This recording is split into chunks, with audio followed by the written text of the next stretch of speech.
Hi guys, again, this is one of those episodes that were recorded about 2 years ago.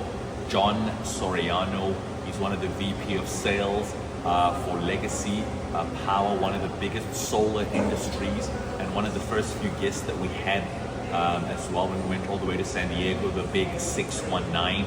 This interview is all about leadership, relentlessness, and going after your goals as well. Again, the reason why we always do these things is to give you a bit of a rehash. This was done about 2 years ago, and so please enjoy the video. Leave your comments in the description section as well. Thank you very much.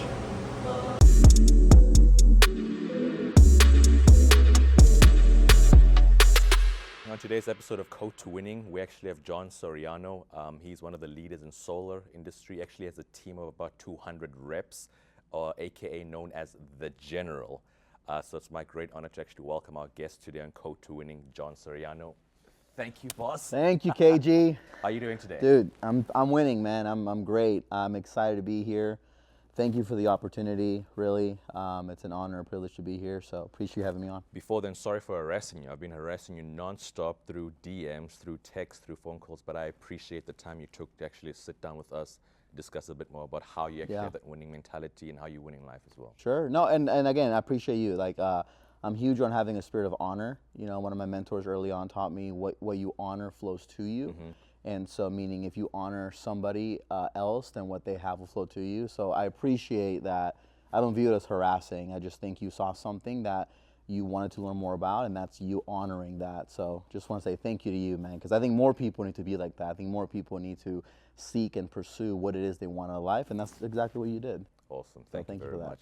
So just give us a background of who Jon Soriano is. Give us a background of who you are, where you're from, and how did you start in the door-to-door industry as well? Yeah, so, you know, quick 30-second bio. I mean, I was born in Honduras, born in a third world country. I was born in what's called the murder capital of the world. So at a young age, I actually saw third world poverty. Moved my parents got out of Honduras when I was 6 years old. I was raised in Cleveland, Ohio. So grew up in the snow. Definitely the cold is not where it's at for me. I always make a joke, like I'm brown, I belong in tropical weather. But I was there from the ages of 6 to about 19. When I was 19 years old, I enlisted in the United States Marine Corps. So then I got stationed in beautiful San Diego, California. Nice. And then that's been home since then. That was 2011, got out in 2014. And then I stayed here, you know, and then from 2014 to 16, I tried school, I tried different ventures and couldn't really find something that was like in alignment with what I wanted to do. And then 2016 is when I started solar. Through a good friend of mine, and started from the very bottom. Didn't know anything about door-to-door, about sales, about solar, but I was hungry. I was committed to learning the process. I saw a lot of my friends making good money in solar back then, so I was like, you know what? If they can do it, then I can do it too. 100%. And then the rest is just a history. You know, it's just history. It's been the first 2-3 years were the hardest, but you know, once you kind of get that first momentum, I mean, it's a beautiful thing. You know, I think people underestimate the power of compound, just taking action and just compounding that over a course of a few years. So yeah, fast forward today, you know, we have a large sales division. You know, we're like last year we paid out about $28 million in rep commission. So that's how much just my division alone paid out, and it's a really cool thing to help raise up wealth creators. 100%. You know, because that's one of my passions too. It's just to really raise up people who create wealth, because I believe money is a weapon, and that weapon can be used for good or bad. You know, there's people who use money for bad, but then there's people who use it for good. And I want to raise up an army of people who use money, but for the purposes of good. So you've done solar in California from the very beginning. You've never used or been in a different state before. It's always been San Diego. Yep. And have you been in any other part of California, like the Bay Area or Los Angeles? Just San Diego for the past? Just San Diego, yeah. So been here, I've just known one market, one company, one product for the last 7 years now. So yeah, it's been Southern California. So it's not just San Diego, but I would say more Southern California. We have teams all the way from, you know, as far as kind of San Bernardino area or Bakersfield all the way down here. And then we just recently opened up an office in Orlando as well. We're currently in talks in Maryland. And then also we're strategizing building a team in Arizona as well. So I mean, this is my stomping grounds. I'm a huge advocate of do one thing and do it really well before you start doing 2, 3 other things. I think a lot of people right now, we see these quotes of like the average millionaire has like 7 streams of income, and I think people take that too literal. They're like, oh, that means I gotta be doing 7 different things. It's like, no, do one thing for a few years, do that thing so well that that becomes a massive cash cow, and then branch off and do other things. And that has been my strategy with solar as well. It's like, hey, I just dominated one market, and that's what I've done for the last 6 years. So for 6 years was just Southern California, that's it. But not just up until last year is when I finally started venturing out into other markets. And then cool, now I'm gonna build a team here, now here, but I'm doing all that with this being my foundation, right? And then start branching into other things. Awesome. I've only done it for a year and a half, and there's people like the Ashtons that are so experienced in this field. I know that there's been a lot of negative connotations about the new NEM 3.0 that's been coming out as well. People have actually been scaring a lot of the reps out, and I actually saw one of your reels which kind of like explained it in depth of the opportunity regarding that as well. Can you kind of like just touch a bit on base on like the NEM 3.0? Yeah, so big picture is this. NEM is bad for solar, yes, right? NEM 3 is bad for solar. Obviously, nobody likes change, right? I like that you don't sugarcoat that. I like that you and NEM is, sure, am I going to say it's good for solar people? Of course not. Or installer? Of course not. However, we have to look at the bigger picture. NEM 3 is actually good for the whole energy infrastructure. Right now, we have to understand that the grid is broken, and that some change needs to happen. Now, there's two options that could have happened. Number one, the utilities could have invested billions of dollars to upgrade the energy infrastructure. And if they did that, though, the cost would then be passed to the consumers. So then the consumers would just see an increased dollar amount, right? But then also, what do you do when in 5-10 years you got to upgrade again? Because energy demand is going up, right? And so we can't keep up with it. So that was option one. Option two, though, is figure out a way to kind of decentralize how energy is managed and handled. And that's what NEM3 is trying to address. The biggest change, we all know this, with NEM3 is that to go solar now, you're going to have to pretty much get a battery, right? And what that's supposed to do is help take some of the stress off the grid, so then that way there's not this imbalance of production in and out on the grid. Because what happens is right now during the day, so between the hours of like 10 to 3 p.m., that's when solar production is the highest. So that's when you get the most production, but demand is the lowest during that time. Okay. So that energy has to get stored somewhere, okay? And then the grid has to store it. But then what happens is after like 5, 6, 7 p.m., solar production dips, and then demand goes up. So then now they have to figure out how to get more power on the grid, because then we can rely on solar. So it's a really imbalance. A battery is just supposed to equalize that and make it so that during the day, when production is at the highest, it's getting stored on the batteries instead of on the grid. And then during the nighttime, instead of pulling from the grid, you're not pulling from the battery. And that's going to help solve, instead of us spending billions of dollars because people say that, like, well, the utilities should upgrade the infrastructure. Exactly. Sure, they can do that. But if they do that, who do you think they're going to pass the cost on to? They're going to pass it on to the consumer. So there's no way. It's either, you go solar, get a battery, or you just see an increased bill. There's no necessarily good situation. But I'm actually excited about NEM3 because I think the next evolution of solar is storage. And I do think if we want to be a society that relies on renewable power, which is the whole vision of solar, we have to understand that in order to effectively do that, batteries is a part of that equation. And you definitely think, obviously, California is going to be the start, and the entire country will actually implement the exact same structure that California is doing, right? Yes, 100%. That's if we're going to go towards a renewable future, which another big picture here is you look at the Inflation Reduction Act. Yeah. A huge component of the Inflation Reduction Act that was passed last year is there's billions, hundreds of billions of dollars going into the renewable sector. There's money going, of course, we know the tax credit got bumped back up to 30%. Now it's for 10 more years. Now you can get a tax credit on a battery, standalone install. There's also tax incentives for battery manufacturers. So now if you manufacture the battery domestically, there's also a tax credit for that. So there's a lot of incentives going into the renewable sector. So I do think as a nation, we're heading towards becoming more reliant on renewable energy than we are on the old school, natural gas, fossil fuels. But in order for us to see that vision be a reality, we're also going to need some type of storage. So I do think in the years to come, we will see other states adopt the same thing. I mean, here's the thing about California. California has always led the way in solar. We've been #1 for, I think, forever in terms of like deployed kilowatts. So I think in a few years we'll see other markets start to adopt the same thing. 100%. Like I said, I've done solar for a year and a half. Before then, I was in pest control. The paychecks couldn't be more different. Like it's opposite ends of the spectrum. You get like a $200 per sale, and then compared to like my first self-gen, my wife and I thought like this is actually mind-blowing as well. Now I've known that solar kind of sells itself. It's 30% tax incentive. Increases the home value of the home. People get to own their own power as well. All these different stuff. My question to you, one of the things that attracted me to actually want to sit down with you is the fact that you're such a great leader. I could see it through your reels, through how well you're respected in the industry. People like look up to you and admire you as well. I've had a few guys under me this past few years, but I'm taking out an actual team. What's the best advice you would give from your 6 years experience for a person that's going to actually be a district manager? Sure. Or a person that's going to be a regional or divisional? What's the advice you would give for those people, and myself included? Yeah, so you're saying for people that want to step into a leadership position within solar, yeah.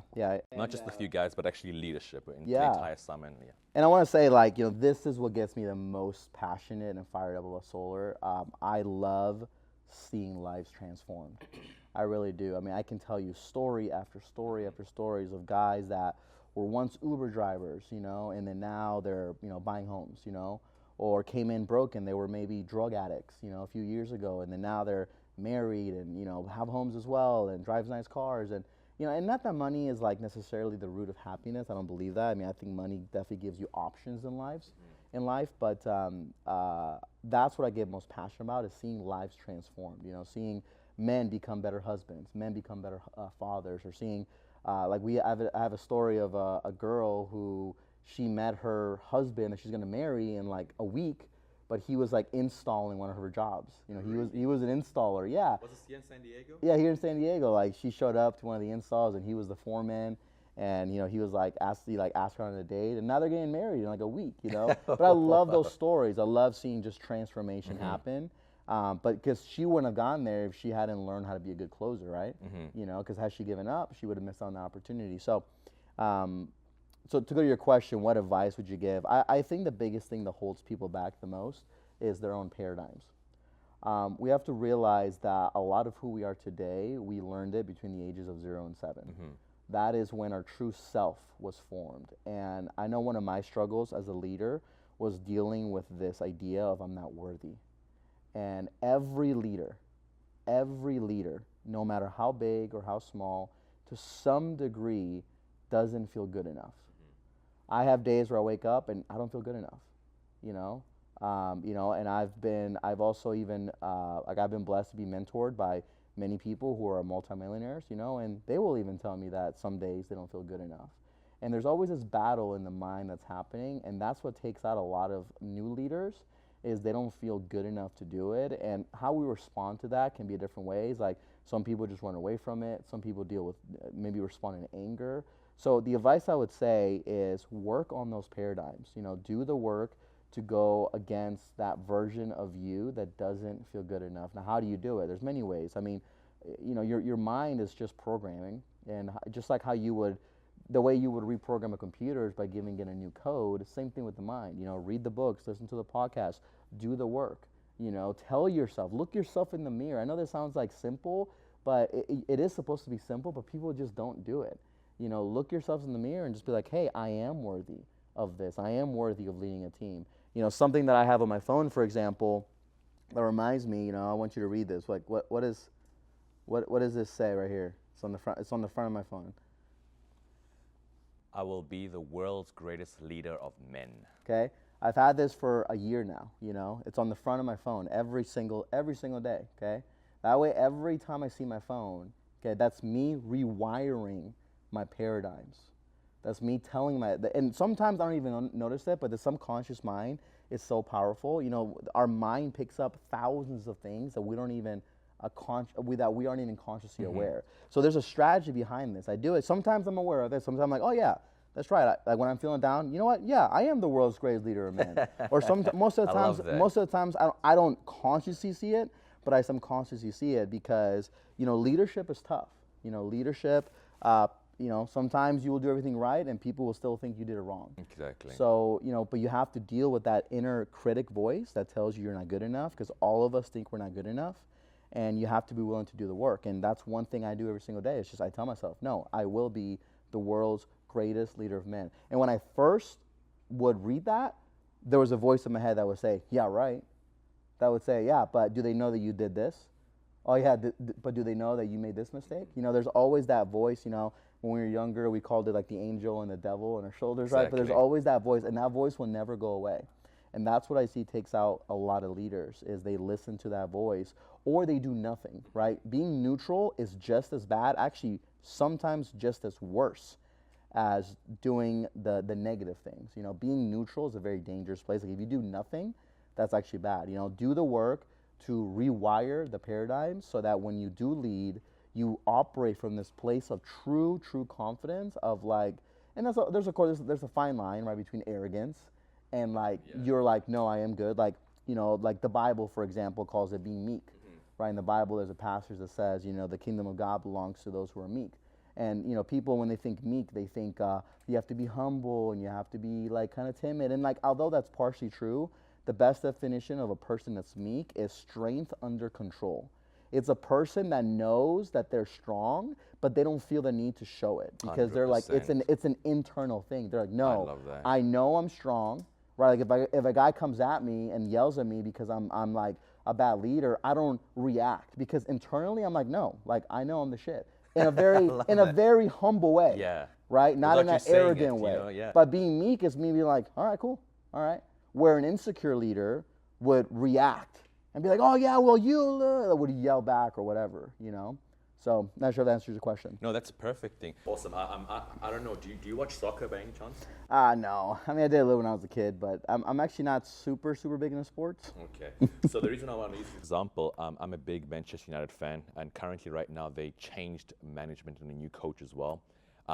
And there's been a significant difference on how it's implementing discipline and trying to ensure that everyone's on the same level, just literally leading from the front. And you could see that a different coach with the same players has achieved far better results than what they achieved last year as well. Why I'm going with this, I found it to be sometimes discouraging when you're doing your best as a leader, even if you're starting off and people are not perhaps like fulfilling their end of the bargain as well. Maybe they're not really performing as well. How do you overcome that form of discouragement? Because it's so hard when you're doing all you can. Sure. And you're trying to be the best person, but you're also trying to like also keep a higher standard and a level for you and your people. How do you like ensure and overcome that kind of discouragement? Yeah. Well, first of all, I would say your best is enough, but your best is also required. That's what one of my mentors taught me. Your best is enough, but your best is required, So only you know your version of your best, right? Because you live with yourself, right? Whether you're like, nope, I played full out, I did the best I could, even though the best maybe didn't achieve the results you wanted. Yeah. Okay, so just remember that your best is enough. And in a sales organization, or really any organization, I think the cure to a lot of problems is recruiting. Recruiting really does solve a lot of things. Because at the end of the day, you can't fully, it's not 100% your responsibility to have somebody act the way you want them to act, As a leader is more of a coach, right? It's like, think of it like a personal trainer, right? A personal trainer can tell somebody how to squat the right way, how to bench press the right way, can tell them literally every small detail, where to put your elbow, how to grip the bar, everything. Does not matter how good the trainer is, if at the end of the day, the person they're working with is not willing to lift the weights. The trainer can't lift the weights for them, okay? And as a leader, it's a similar job, right? We can teach people how to sell. We can teach people how to knock. We can teach people how to deal with their emotions. But at the end of the day, it's their responsibility to do the work. And you can be the world's greatest trainer. I have people who we give them the best possible resources, and they still don't do it. And so the best cure to that is just to recruit. It's just to keep recruiting, because sales is like when you recruit, it's like a deck of cards, right? There's 52 cards. 52? Yeah, 52 cards in a deck of cards, right? Well, how many aces are there?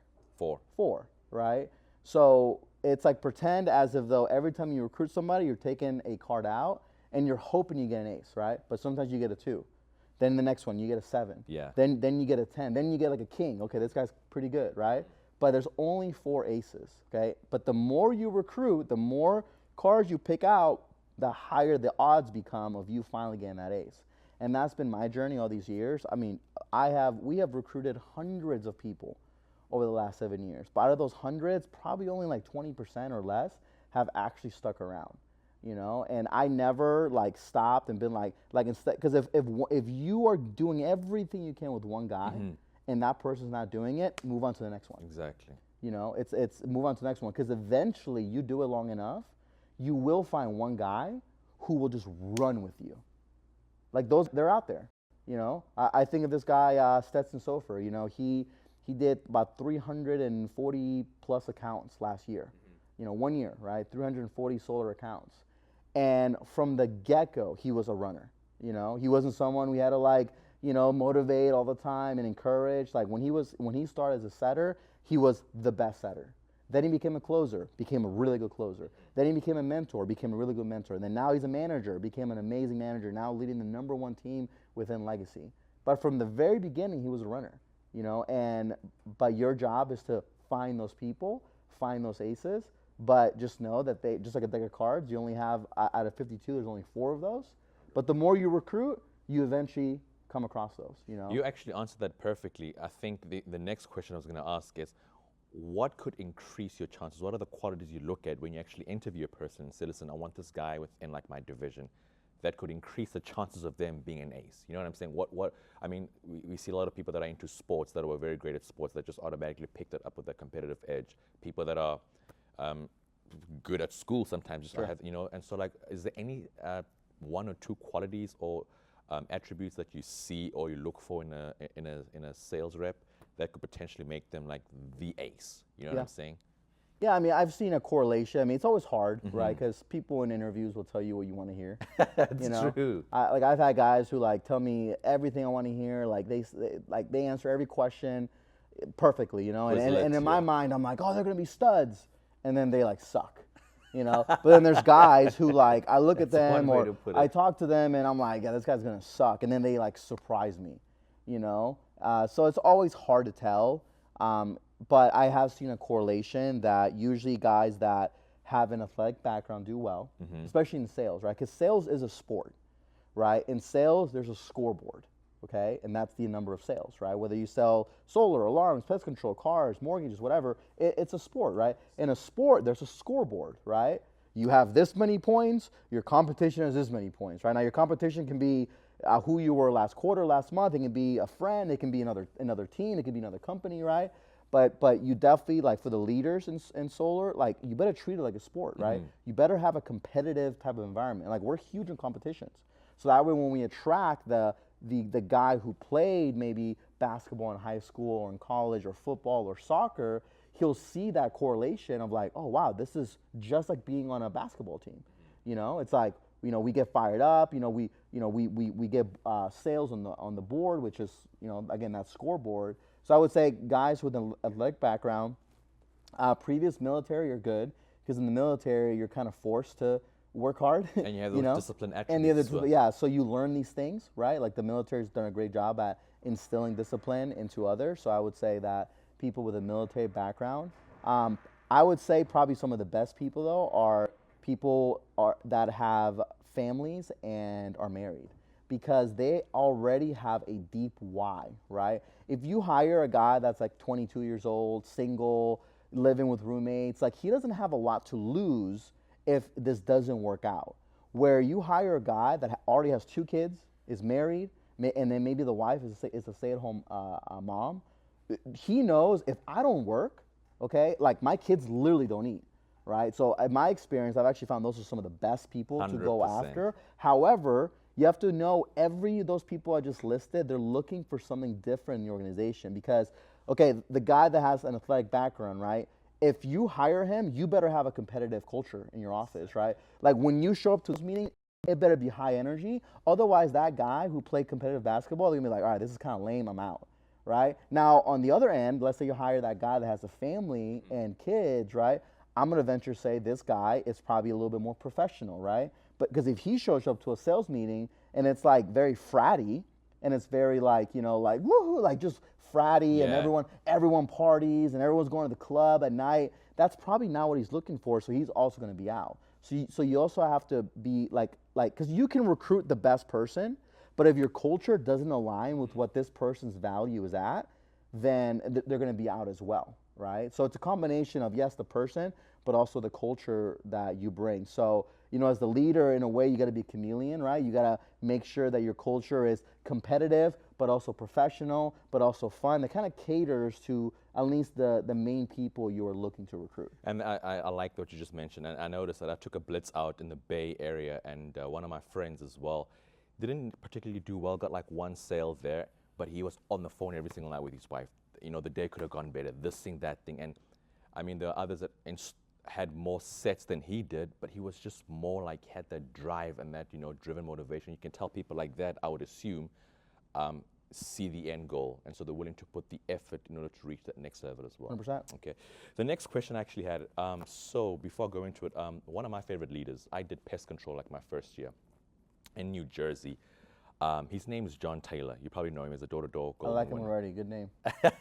John Taylor. So I've never come across, it was my first year, and he was relentless. So he did 1,000 pest accounts that year, which is like a golden door in 2019. But what separated him from any other sales rep I came across at that time while leading our team was he never gave a single excuse.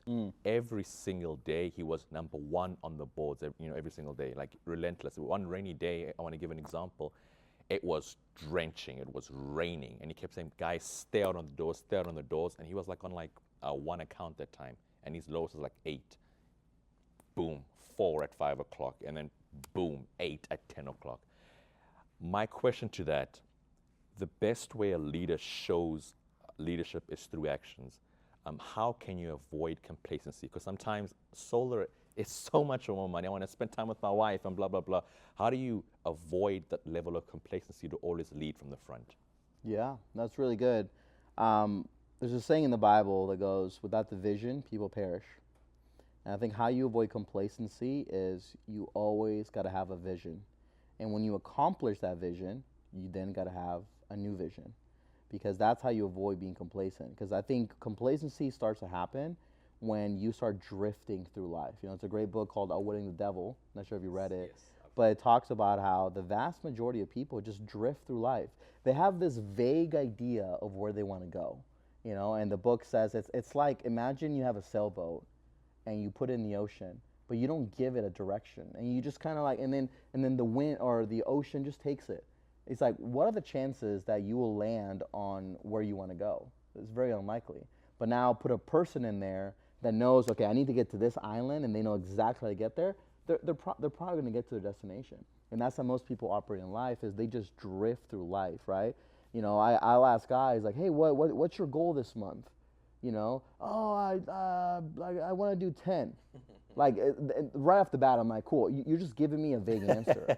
I'm like, okay, cool, what's it going to take to do 10? Oh, I don't know, I just got to knock doors. Okay, like, no, you better reverse engineer that. You better, like, work backwards. Okay, if I want to get 10 deals, okay, how many appointments to get 10 deals? Then how many conversations to get one appointment? How many doors to get, one conversation? Okay, how many working days am I working this month? So you always got to have a vision, okay? Because I would venture to say this guy had a vision.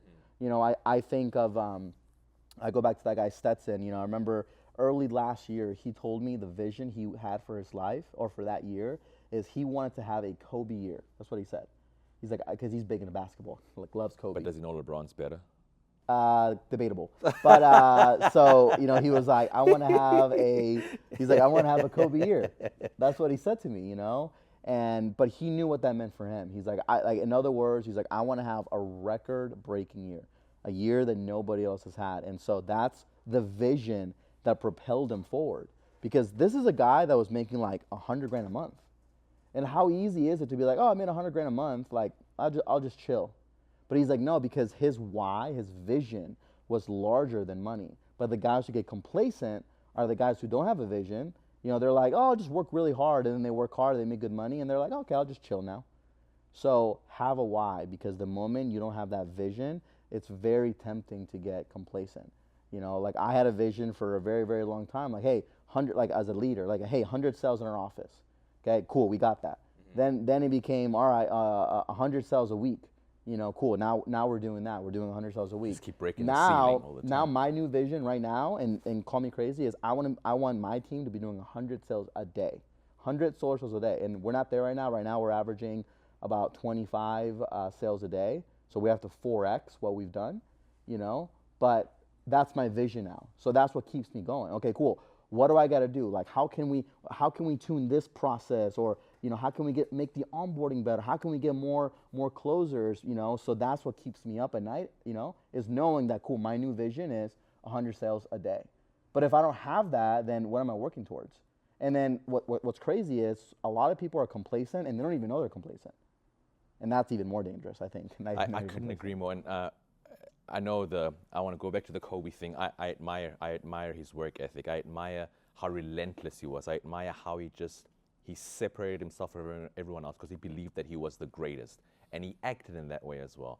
And I think that's the hardest thing, because sometimes we don't even realize we're complacent. We're like, oh my gosh, I've never made 200K ever, but I worked hard. But did you really, you know, go above and beyond? Did you, you know, break your ceiling? Did you, you know? And I think it's very important as sales, because it is a sport at the end of the day. You know, it's a definite sport. Now my next question, which is pretty much your brand. It's a lot about masculinity, bringing that back into leadership, bringing that back into sales. How important is masculinity, especially in today's world? I would say it's probably one of the most important things. You know, there's a saying, I might butcher it, but it's like, strong men create good times create weak men create hard times, and hard times create strong men. Boom. Boom, got clipped. it. That's All right. clipped right there. Yeah, okay, and it's true. You know, the men are the leaders of this world, right?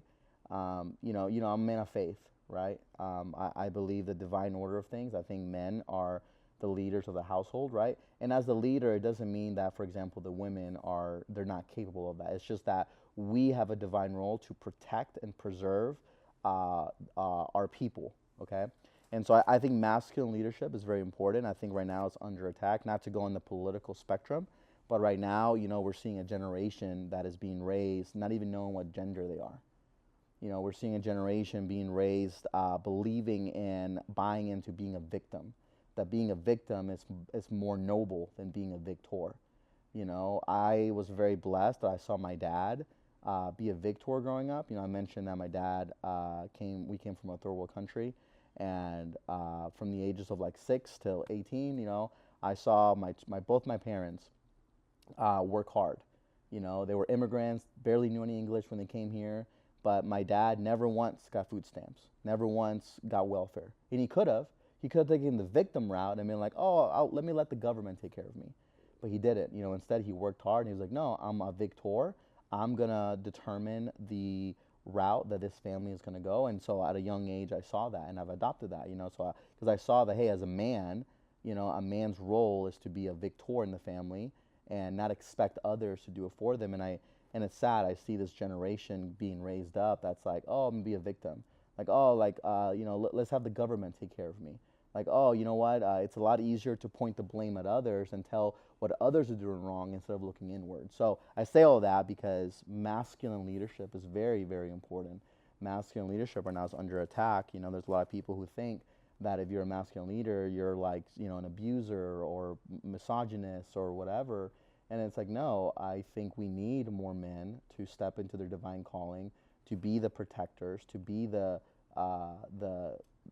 protectors of this world. Otherwise, we're going to see bad men take it over.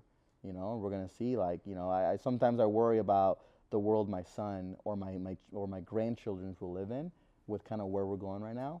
You know, there's like freaking 36 genders apparently nowadays. It's like, what? No, there's just 2 genders. That's it, you know? But that's happening because we have weak men that don't want to call out bullshit for what it is. Excuse my language, but for what it is, you know. So we need it. So that's big picture. I'm not to get on the political spectrum, but also, you know, we need it even in like in sales. I know it was Candace Owens, and I also think Barack Obama spoke about a stat saying that I could be paraphrasing the stat, 8 out of 10 fatherless homes, usually children end up like in jail. And I think 5 out of 10, like I said, it's paraphrasing, could be wrong as well, end up like doing drugs and so forth as well. How I'm going into this in terms of masculinity, we have seen the importance of fathers in the home. Like my dad is, to this day, my biggest role model. Like that's the reason I actually enrolled. I wasn't in school for 2 years, and he's like, listen, yeah, you went to America to go finish your degree, and I don't care how much money I'm making, how successful I am. Like I respect my dad, and he brought me here for that reason as well. That's just one example as well. And I still feel having a dad in the home, just the presence, is so underrated. Like it is so underrated. Like now, my question to that is, how important is fatherhood? You know, like I love how you talk about your kids and your wife as well, but I want to stress a bit more on fatherhood. How important is that? Yeah. Yeah, I mean, again, extremely important. The nuclear family is the bedrock of a good society. You know, when you look at any civilization that has fallen, it's because we've strayed away from the nuclear family. You know, essentially understanding the role a father and a mother brings. You know, a father creates structure and discipline. That is the role of the father. You know, a mother creates a nurturing environment, right? She creates a home that everyone feels safe in. So a mother's role is not necessarily to discipline. Now, can a mother discipline? Of course she can, right? But that is the role of the father, you know. And I think we're seeing a lot of fathers are afraid of discipline, or you know they think they'll be judged for it, or whatever. So a father is very important. There's every son and daughter desires to hear, "I'm proud of you," from their father. Everyone, like you ask anybody, right? I think actually I think a lot of our traumas stem from maybe a lack of something we didn't get from our father. You know, like for me, for example, like I love my dad. You know, my dad's my hero too, and my dad did the best he could. But I will say that, you know, where my dad lacked, and not because he didn't want to, was my dad wasn't physically there for me a lot. Not because he didn't want to, but because he was an immigrant with broken English. He worked 16 hours a day. So I rarely got to see him. I didn't have a father that was like, "Here, son, let me teach you how to throw the football. You know, here, son, let me, you know, let's talk about sex. Let's talk about relationships." Like I didn't have that father like that. Again, not because he didn't want to, but my dad was a great dad, but he did the best he could with what he had. So I lacked that from him. So guess where I had to learn about sex? Guess where I had to learn about what, you know, puberty was all about? I had to learn from the world. I had to learn. Like I learned about masturbation through Jackass, you know, not to get a little graphic, but that's where I learned about this concept of masturbation. That's a conversation I should have had with my father, right? And so because of that, I made a lot of mistakes in my early teen years, in my early 20s, right? I did a lot of things that I shouldn't have done, you know, which caused me a lot of pain, a lot of traumas. And I'm very blessed though that now at 32 years old, I've been able to work through that, and I've been able to use it more as a superpower than something that brought me down. But I could have avoided all that, you know, had I had a father that taught me these things. Because I think on the son spectrum, like that's the role of a father, right? To teach him about life, right? Because I think sometimes, you know, we call them helicopter parents, right? Sometimes parents believe that if I just hover over them and like they'll always be protected. But the truth is all of us will eventually go out into the real world. And like the parents can't always be there. So I think the role of a father and a mother is to prepare the child for what the real world is, and that is sometimes having uncomfortable conversations. You know, like right now, my son's 5 years old, and me and my wife are even talking about, okay, what's the appropriate age to start talking to him about sex? And guess who's having the conversation? I am, right? Because that's my role. Because you know he's a boy and I'm a man. So yeah, to answer your questions, it's extremely important because I think Ronald Reagan said this, but he always says we're one generation away from annihilation. You know, all it takes is one generation of men to be raised up that don't know their identity, that act on feelings. You know, like I'm a huge advocate also of stoicism, right? Which is pretty much, you know, managing, controlling your emotions. It doesn't mean that you don't show emotions, because that's another lie that men believe, that showing emotions is a sign of weakness. It's not that. It's more about, feeling the emotion, but not letting your emotions dictate how you live your life. Right? Like Andrew Tate talks a lot about that. Exactly. It's like, yeah, feel emotion, that's fine, but there's men who they act out of emotion. Like something I tried to do is I never try to make a big decision when I'm in my emotions because I feel them, but I never try to make a decision when I'm in my emotions. I always try to make it from a place where I'm neutral. 100%. And my wife's big influence was her dad, and you could actually tell a difference. And I don't want to like try and distinguish the difference between the two, but like a woman as well that was well raised by a dad who had a big influence on her. But I also want to interject and say that sometimes people don't have fathers, but they may gain father figures along the way, and that's where like your sales comes in. Sometimes you come across people that may be from broken homes, but may seek father figures, and father figures still play as an important role as fathers do. But obviously, sometimes you want to have like your own, father just like teaching you the way, which makes a big difference. Like, just thinking of the stuff I did with my dad, just think of the stuff like my dad has taught me, just like that stuff is something I'm going to implement for my kids. I want to try and do it that way, a little better as well, because I think how he taught me in my generation was a little different to where we're going. The reason I'm going to this is like, my wife and I have these talks and conversations all this time. We've only been married for like 2 years. It's scary. It's scary. Every time you turn the news and you get to see what's happening in the world, it's almost like I don't want to try and like make them live like under a bubble, but I want them to implement certain principles that we teach, like either through the gospel and through what we teach them, but for them to make their own righteous decisions, which is going to be a little harder. Would you say that? Yeah. Yeah, no, of course. And, like I told you earlier, your best is enough, but your best is required. You can't fully protect your children from, I think, everything in this world. Like, there's going to be pain, and that's okay, but instead you teach them how to manage that. Like, I'll give you an example. Like, our son can get angry pretty fast, right? And, we can take the approach of trying to tell him, like, hey, it's not okay to get angry. But instead, we're like, you know what, let's teach him instead how to process this emotion. So whenever he feels angry, instead of like being like, hey, you can't be angry, or stop yelling, or don't throw things, we're like, hey, breathe. And then he takes a breath. He takes like 5 deep breaths.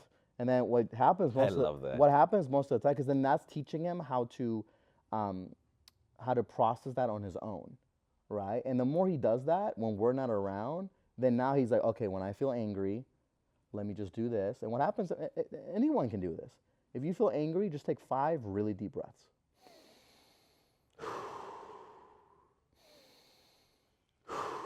And then you do it like 5 times, and you'll discover that you're like, oh, I feel a little better now. And so, that's one way, right, that we are teaching him how to process, because sometimes kids will throw tantrums, and then parents are quick to like yell and be like, no, you can't do that, or why are you throwing that? We do that, but that's not really teaching them like what to do. Me and my wife, one thing we try to do with our parenting style is we try not to tell him what not to do. Because the mind doesn't understand the concept of don't. Like Simba with the don't go to the elephant graveyard kind of Yes. example. If I said, hey, KG, don't think about elephants, what did you just think about? Elephants. But I just told you not to. I pictured it. Right? The mind doesn't understand the negative, okay? Kids are no different. If I tell my kid, hey, stop yelling, all he heard was yell.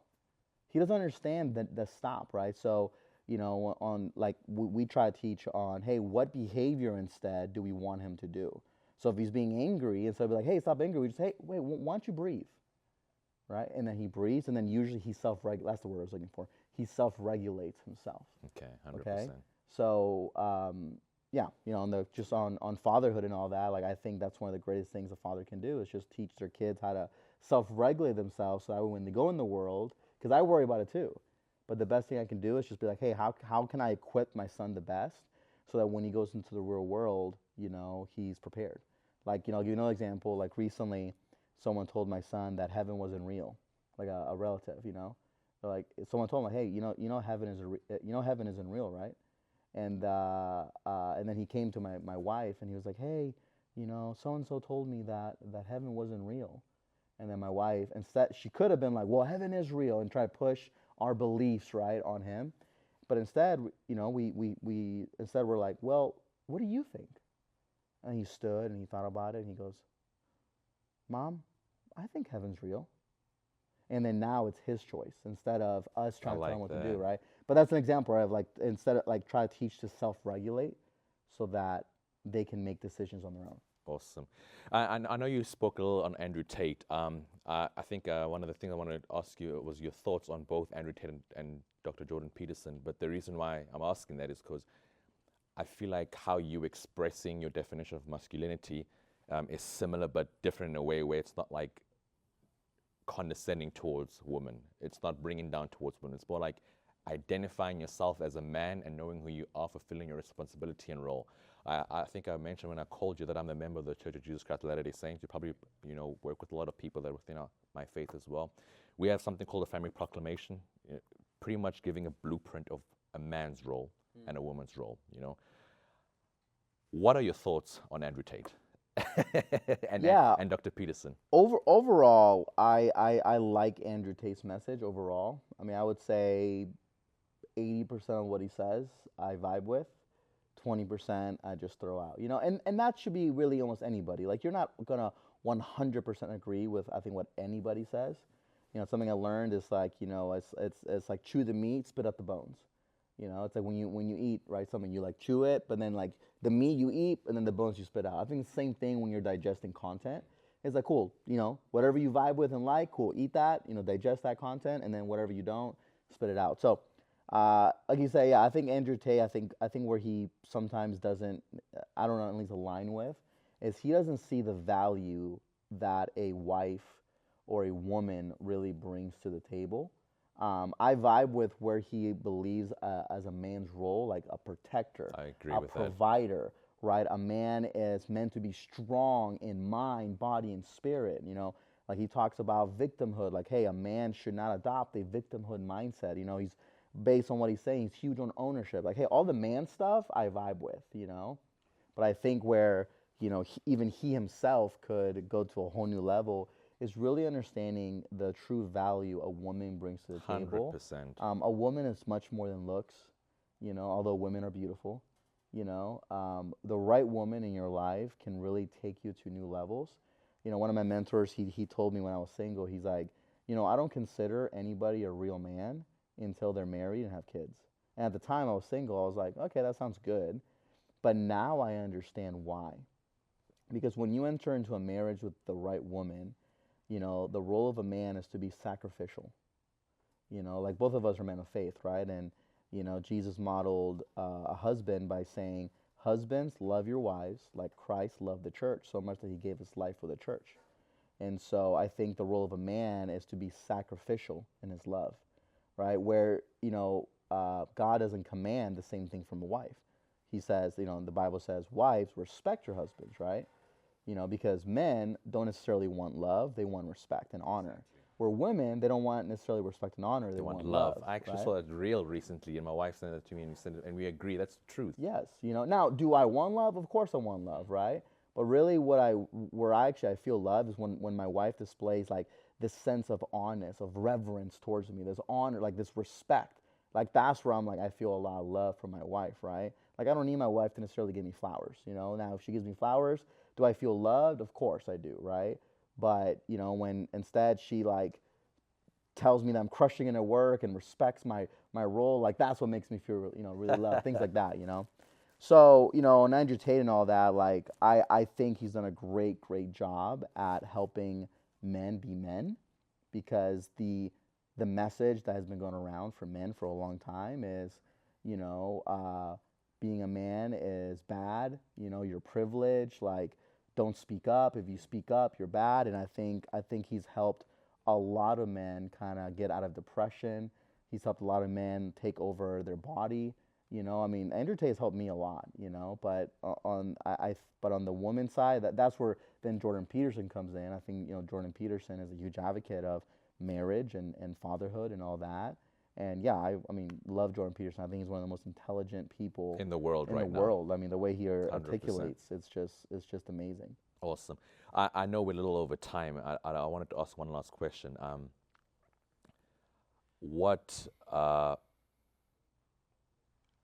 I see that a lot, how much you value your wife, how much you love your wife, how you guys collaborate in a lot of stuff as well. As a newlywed myself, in a field that I'm in solar as well, obviously trying to like work my way up and continue to be like the best version of myself. How do you end up bringing that same balance while still like keeping that beautiful like spark and love and dates within your marriage as well? Yeah, I will say it's a challenge. Me and my wife have been married for 3 years, right? So we've been together 5 years, and I don't think the number of years matters. No different than there's guys that have been in sales for 20 years, but their best year has been 200,000. But then there's guys who've done sales for 2 years and their best year is 500,000, right? The time doesn't really matter. So I would say, like you said, we're newlyweds. Like, don't let that be the reason as to why you don't think you can, like, have a like I don't think the number of years you're married really matters, right? So to answer your question, it's different because of the seasons you're in. There's seasons where I'm called to work more, and then there's seasons where I'm called to be with my family more. So more like understanding, right? Say again? More like her understanding. Yeah, and I think where I know I have needed to grow over the years is communicating to my wife kind of where our family was heading for that season. So, for example, when we had our newborn 7 months ago, that called for a time where, like, I needed to be more with my family, right? Because, like, we had a newborn, right? My wife needed help. She just had a baby. So that was a time where I'm like, okay, cool. The rhythm of that season needs to be more family, less work. But then, we enter, like, NEM3 happening in 6 weeks. I've already prepped her and told her, like, hey, I want you to know that when this happens, it's going to be a lot of change, going to be a lot of transition. There'll be a lot of unforeseen challenges. And so I'm already mentally prepping her that, hey, that's going to be a season where, it's going to be a little bit more work than it is relationships, right? Like, hey, I may come home late more often that day, right? I may have to leave more early that day. So I think, like, communicating kind of so I go back to the vision thing, right? The man needs to have a vision, right? That's why the Bible says for wives to submit or submission, right? But a wife cannot submit to a mission that isn't there. Exactly. Right? The man is responsible for creating the mission. And then if the mission is in alignment with the values of the family, then that's where submission comes in, right? But you can't submit without a mission. So the man needs to create that mission and constantly communicate that. So, and then that's how you create rhythm, because there's not like a black and white answer, at least I haven't found it. If somebody has found it, I'll be more than happy to know it. But it's just understanding the rhythm and the seasons you're in, and then communicating as the leader of the family, right? Communicating, hey, this is what needs to happen. And then check in daily, weekly, monthly, quarterly with your wife and see where it's at. But, I go through seasons where I get it wrong, where I spend more time with work, when I show my wife, and then we get in fights, and I think everybody does. Awesome stuff. So if our viewers want to get a hold of you, or what are your social media platforms, YouTube, Instagram, if people want to find out more about sales and trying to like start it out, like how can they get in contact with you? Yeah, so I'm the General Jon. Jon is Jon. So the General Jon on all YouTube, TikTok, Instagram, LinkedIn, Facebook. Truth Social on that one too. So you gave away your political views. yeah, Truth Social. So heck yeah, Trump 2024. Anyways, so yeah, let's. Ron DeSantis. But that's where I'm at, the General Jon. Yeah, like I'm huge on business, family, marriage, all that stuff. So that's where they can find me. Awesome stuff. Thank you so much, KG, General. pleasure. Appreciate that, sir. Thank you. Thank you very much. Appreciate that. Of course.